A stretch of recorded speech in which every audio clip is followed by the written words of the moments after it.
conversation of premises and liabilities. Here are kind of ways to avoid lawsuits as a sport manager, right? So you want to make sure that you have a written SOP, and SOP stands for Standard Operating Procedures. That you have your emergency action plan, that you are sure that all your activities, your programs are well supervised. That goes a long way. A lot of the times, injuries in physical activity related facilities happen because of lack of supervision or improper supervision for that matter. You want to make sure that you use lawyers for advice. Again, like at the beginning of the semester, we spoke about how you can utilize the law and your knowledge of it as a competitive advantage, in that knowing what we are going to be discussing throughout the semester is going to put you, set you apart from people that don't know about it, and that is going to help you understand what a lawyer or counsel is telling you, right? It's advising you. So, but you still need or should consult with one lawyer or with a legal counsel when you're trying to come up with the way that your facility is going to operate, or that is going to protect itself from liability. You want to make sure that you have the appropriate insurance. Again, knowing what the potential risks in your facility and the activity that you offer are, then is going to be helpful in you determining what type of protection when it comes to insurance you need. Ensure facility is appropriately designed and maintained. Again, that comes a long way. You don't just want to kind of wing it and say, well, this space is not really appropriate for my planned activity, but I'll make it work, right? You have to make sure that it is actually well conditioned, well adapted for what you needed. And maintenance, is very important. It's there for a reason. We have maintenance routine for a reason, and safety is one of those reasons, right? Keep accurate records. Somebody mentioned waivers. Some activities require you to have that clearance for the participant to participate in the activity. So make sure that you keep those, right? That they actually have, okay, if you require the person to have a physician's note saying that they are clear to participate in the activity, you make sure that you keep those on record, right? Sometimes you have to get a signed waiver or consent to provide assistance to people when they are injured, right? So you have to keep those records as well. Qualified staff, nothing beats that. Make sure that your trainers or everybody else who works in your facility have the proper certification. And again, you also are to keep those records that prove that those people are certified and qualified. Post rules that helps kind of engage the participants or the clients and be part and take their own safety in their own hands. If they know kind of okay, should wear proper attire or meet here for a rules briefing or whatever it is, right? Or don't hang on window, whatever it is, right? So whatever you have to make sure that the rules are there. Don't dive, don't dive on the pool because it's only like 2 feet deep, right? That type of thing, right? And a good communication system, right? It always, when you are able to be clear, concise, and people know what's going on, then that avoids the potential for liability. All right? So that concludes our conversation on product and premises liability. Now, we turn our attention to emergency care and supervision. So it has been said that we always are going to do and put all our efforts into trying to avoid incidents, injuries, any of those things from happening, right? But it's life, it's sports, and sometimes things are going to happen, right? So we also have to be prepared for when emergencies take place, try to to attend to the people that are injured and all that, right? So if we have like a plan of action of how we're going to go about attending the emergencies, that can potentially give us an edge, an advantage in be able to kind of, save somebody's life or make sure that an injury doesn't get worse just because of how late we act on helping people and so forth. So first, we're going to start with some numbers and data about emergency and injuries that happen in the sport industry. The first fact that we have there is that 10,000 people are treated in year each day for injuries sustained in sport, recreation, or exercise. It's kind of a staggering number, right? 10,000 a day. And a lot of these are sprains and twisted ankles and things of that nature, right? Concussion, mild concussion, things of that nature, right? Cuts and things like that. But still, they are serious enough to be treated as emergencies. And then we have 715,000 sports and recreation injuries in school setting each year.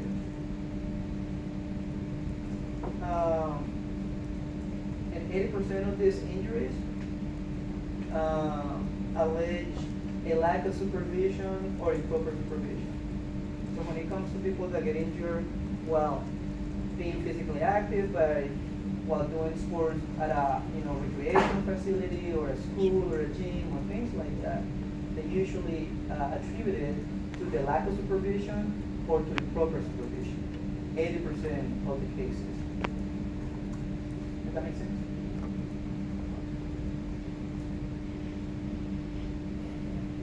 What do you think about that? About that fact that 80% of these injuries or people that get injured while doing sports or being physically active, they kind of attribute it to lack or improper supervision. It seems like a really broad blanket, I guess, for 80% of people. I'm just wondering, like what would you consider like proper supervision if someone like twisted their ankle and they're like, oh, someone could have been watching me more closely, or like. There was nothing that they could have done for that to happen. I'm just curious as to like what exactly that encompasses. Yeah. And that's an interesting point, because if I were arguing your point, like if I were you, I would say, yeah, and then people usually are, and I don't know the ages of the people, I don't know the circumstances, but maybe they feel that they have to put it on somebody else, otherwise it's going to be their fault and they're going to get in trouble or things like that. And it's easier just to say, well, nobody was watching me. But it's still a big number, right? Do we feel that facilities in this program, as it is, they have enough staff for supervision, though? Because that's the other side of that argument. That if I was arguing the other side, if I was on the plaintiff side, I probably would say, well, but it's one well-known fact that a lot of these places kind of just try to get with the bare minimum when it comes to staff, and then sometimes they just have like one person on duty, and usually they just leave that person there like for the peak hours, and then there are certain parts of the day when nobody's really watching and things like that, right? But anyway, that's the figure we've been given. All right, so there are 4 elements to emergency care, or parts of it, if you will, that you should be concerned with and take care of them, so that you can say that your organization is on top of your emergency care plan. The first one is having emergency planning, which is called emergency action plan. The second one is personal or injury assessment.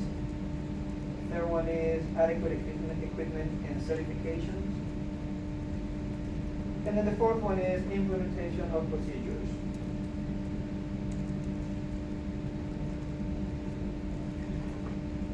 Let's go through the first one, emergency planning. What does that one mean? What does it entail? Let's discuss a little bit before we actually see what the text will tell us. What do we know about it? What's your knowledge on it? just a basic plan. It's if something was to happen, or, like where the ambulance is gonna come in, where the exits at, stuff like that. Okay, all right, so just kind of trying to figure out what's gonna happen and how you're going to react to it. Yeah. David? I was just gonna say, like, if something does happen, everybody needs like a general area to make sure everybody's accounted for. Everybody's accountable. Somebody put in charge to deal with everything. All right, so somebody is in charge, and then everybody kind of know what the role they're supposed to play in a case of an emergency. What else do we know about emergency planning?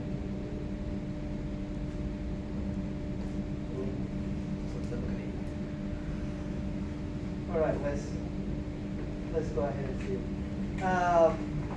So a plan must be specific to content and context of activity. What does that first line mean? Plan must be specific to content and context of activity.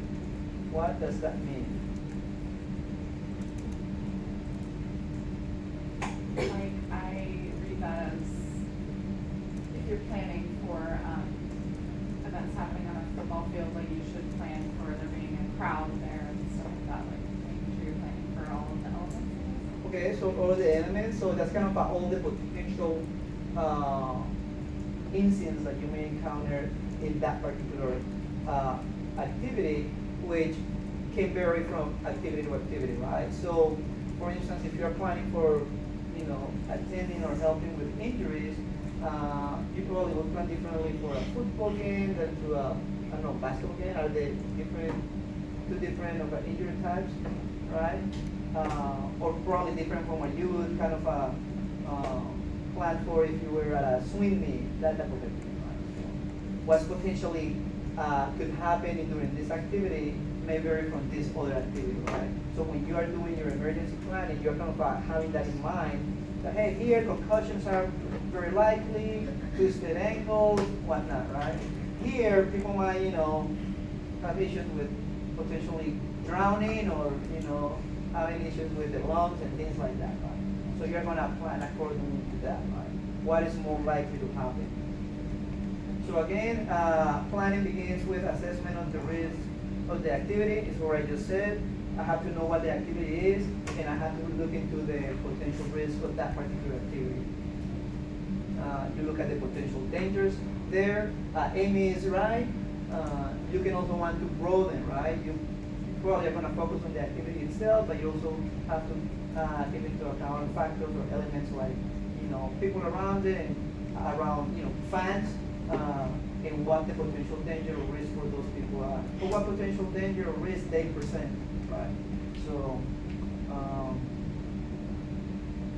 and so once you kind of know what the type of injuries are, you can kind of figure out what the type of emergency you should kind of have, what the response should be, right? And that's what you're going to include on your plan, right? So the emergency action plan outlines, it includes things like evacuation and policies, procedures, rescue and medical duties, how to report emergencies, procedures for services, contact information, escape routes, and procedures. And all of this can, again, vary depending on the organization, the size, the nature of the activity, and many different factors. This is just kind of a one outline, but when you get to do yours and you get to put, you get to do your outline and tailor it to whatever activity you choose to do it on, or whatever organization you choose to do it on. Does that make any sense? Because what's good for certain organization and certain activity, you might be able to get some of their things and work with that, but you may have to implement some of your own to tailor it and make it fit your own activity or organization. Did that make sense? All right. So then you also have to assess the personal and the injury, so personal and injury assessment.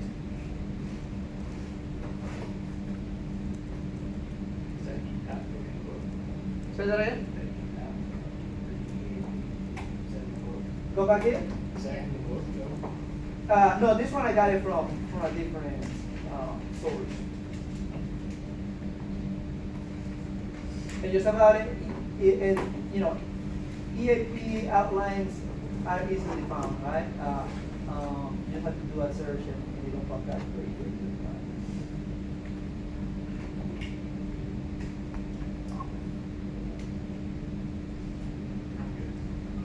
All right, but if you want to copy that so that you can kind of know the elements when you are producing your own, that's fine.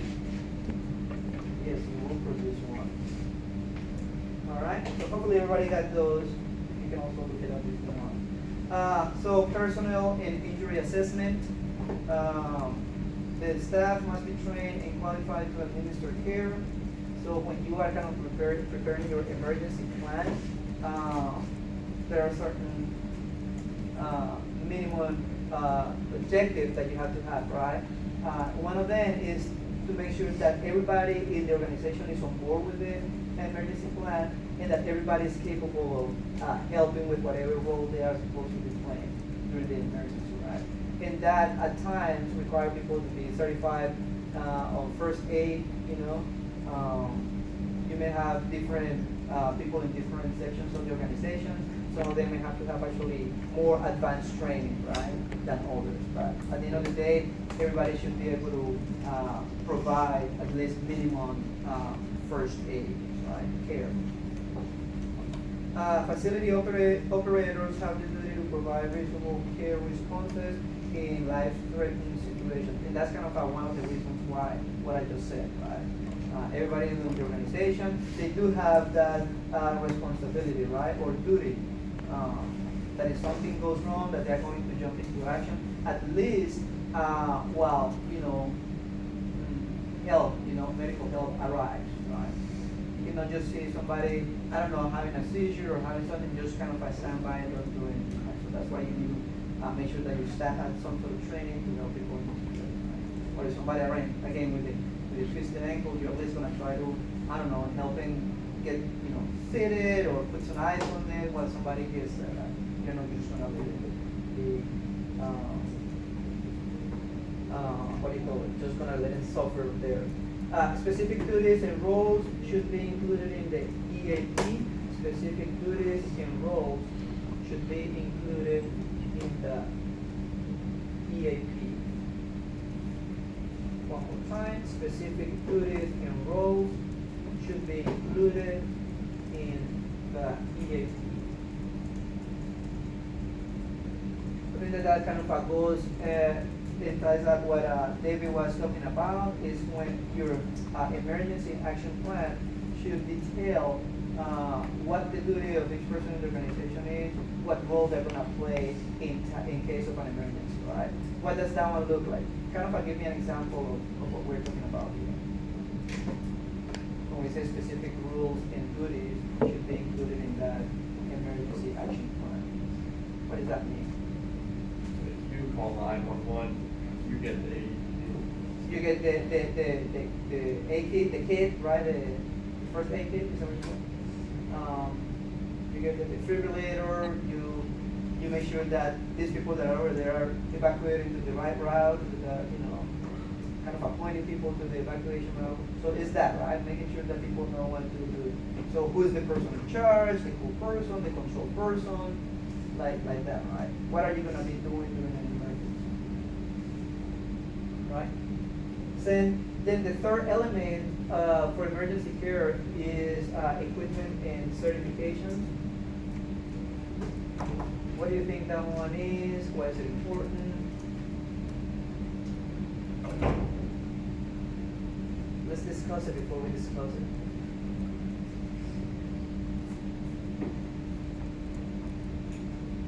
If someone's qualified to use an AED, Alright, so somebody kind of qualified to actually use this equipment, right? That's one part of it. That's certification for this. They have the equipment in a place that it's accessible and it's hooked up to the community. Alright, so that's a big one, right there. It's gotta be accessible. It doesn't do you any good if you know that your facility has all this equipment, but you have no way to know what it is, or you don't have the keys to it, or things like that. And the second part that you mentioned is that is in working condition. That's why there is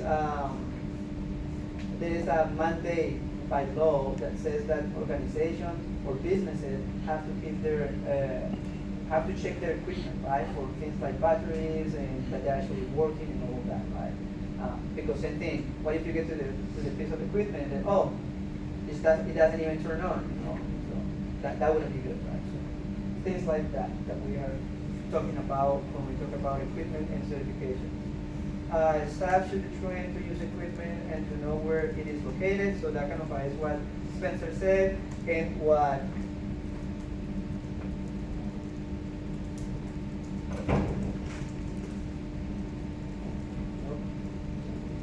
Jenny said. Of course, I knew that. And what Jenny said, right, is the knowing how to use the equipment, making sure the equipment is accessible and in working condition, right? So these are like first aid kits, emergency phones, contact information. So by the way, our emergency phone is right here, right? So that type of thing. And I think that we actually have some contact information right there as well, right? So it's things like that, right? You mentioned the AED, which stands for Something AED, something defibrillator. Automated external defibrillator. That's a mouthful. Automated external defibrillator. You know, that's the one that we use to resuscitate somebody. And that one is important because all states have some sort of immunity for AED users. So that means, you know, if somebody's having an episode, an issue, and you actually utilize one of them trying to help them, all states have some sort of immunity in case that something happens, right? That's kind of one of those last resort measures that we do to try to help somebody trying to resuscitate them. So that's why there's that immunity piece there that most states grant, right? Because they want you to try to help that person and utilize that AED versus just letting them, you know, have the heart attack and not helping at all. Does that make any sense? All right, so. Then emergency plan, the second one is, the last one rather is the implementation and review. Personnel should review and sign receipt of plan. So you know when you kind of come up with your plan, you're probably going to have a meeting, a training section where you're going to give out the plan to the staff. Well, they should have that opportunity to review it. They sign the receipt of it, so you know you kind of have records that they have been given the plan. But it's important for you to take their feedback seriously, and this feedback can be during the training session because you might have written the plan, but at the end of the day, the people that are in their own departments, in their own sections of the organizations, they know that section and how that part of the operation runs better than anybody else, right? So they might catch something on your plan that they say, you know, from my experience, my everyday experience, hands-on experience in this particular section of our facility, the way this plan is written, things that can be complicated, right, to actually put into practice. Does that make any sense? So they might make some suggestions. Why don't we do this evacuation through here instead of through here, because there is this here that might block us from, you know, doing it in a orderly and quicker manner. Something like that, right? So they have the knowledge that you should listen to it. And the same thing, after an incident happened, everybody wearing their roles and kind of trying to perform their duties. After everything is settled, you go back and get some of that feedback, right? How things worked out, did they were able to execute as written, what they think should be modified on the emergency action plan, right? And they also must be able to understand the roles and responsibilities. It's important, right? I mean, if you know what to do, then you're more likely to execute it. If you have to guess what your move is, then you know you might actually just be paralyzed, right, and not be able to act, right? Bless you. The staff, like I already said, they should be given the opportunity to suggest those improvements to the action plan. And you also should have reporting procedures, right? So after the emergency, after it was implemented, you should have a method for people to kind of report, their experience with it pretty much.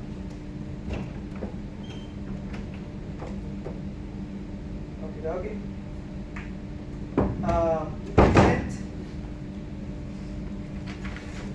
Consent for emergency care should be obtained from participants prior to athletic participation.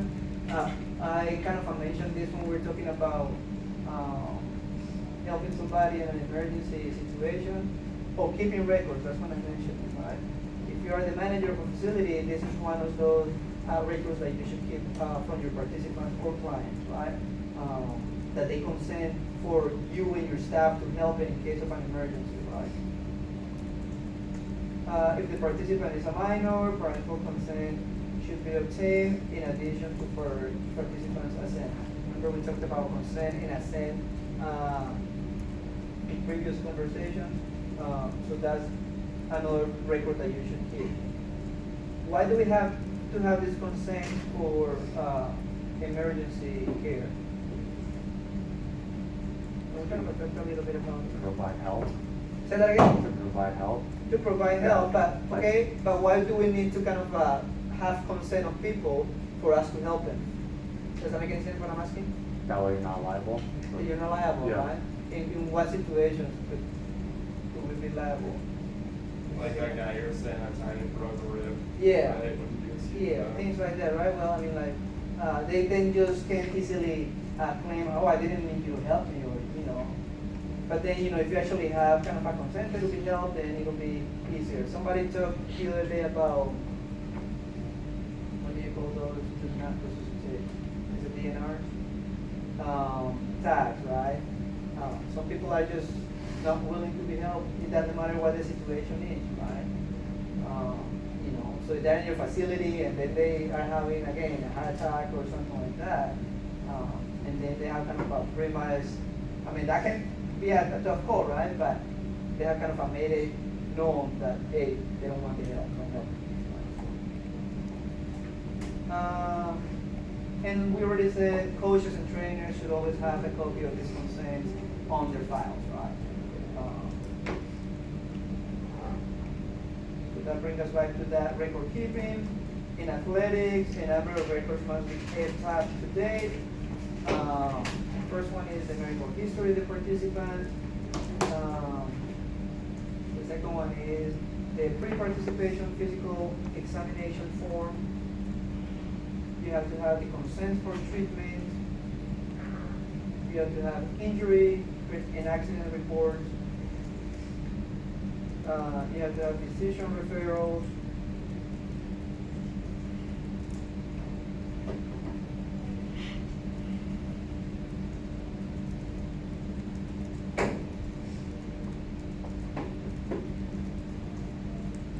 That last one was physician referrals post-injury. Then you also want to have daily notifications to coaches by trainers. Daily notifications to coaches by trainers.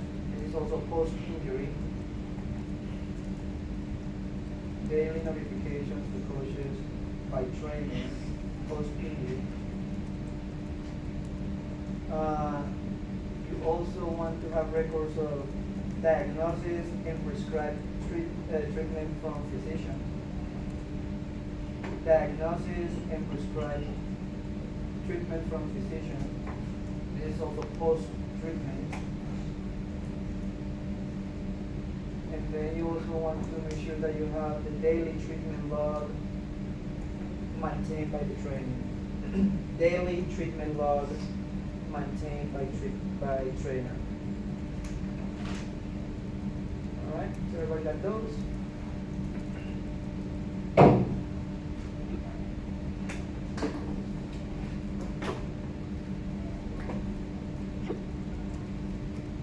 So we started the conversation by discussing this percentage of people that report that their injuries is due to lack of improper supervision, right?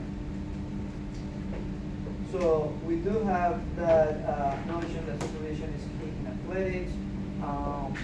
It becomes more important when we're talking about minors or kids, that we're just kind of learning, they're just learning, they're just kind of learning the basics, they still don't understand the rules. They can be a little bit more reckless because at that age they think they're indestructible, right? So supervision is key, right? So we had that duty to supervise, and this is very much closely related to that duty of care, right? So part of your duty, when we talk about duty, as we did in the first conversation about negligence, that you have that duty, one part of it is that you're going to take care of these people, you're going to care for them in providing that supervision, right? So that's why we have those legal duties arising from resources, which are the same as we saw when we talked about negligence, right? So the sources of the duty here, when we talk about supervision, are exactly the same ones as the one that we saw when we talked about negligence. It's not like it changes from one topic to the next, right? Duty is duty, and the sources are still the same, all right? So the first one is a special relationship inherent in the relationship, the situation. And as you remember from that other conversation, that is like a coach and athlete, teacher and student, that type of deal, right? The voluntary assumption of the duty, we also discussed that one, is when somebody sees somebody in distress, a passerby, and tries to, give them aid, right? They kind of assume that duty. And then the duty mandated by law, we also discussed that one, is when, legislation mandates that a football game has, ambulances presence and that type of thing, right? EMS, personal person.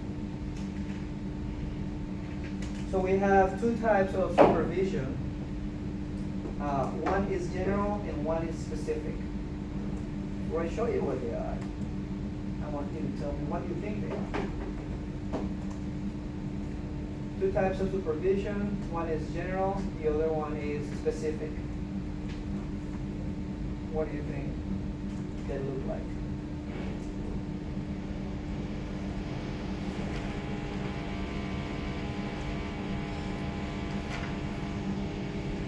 No?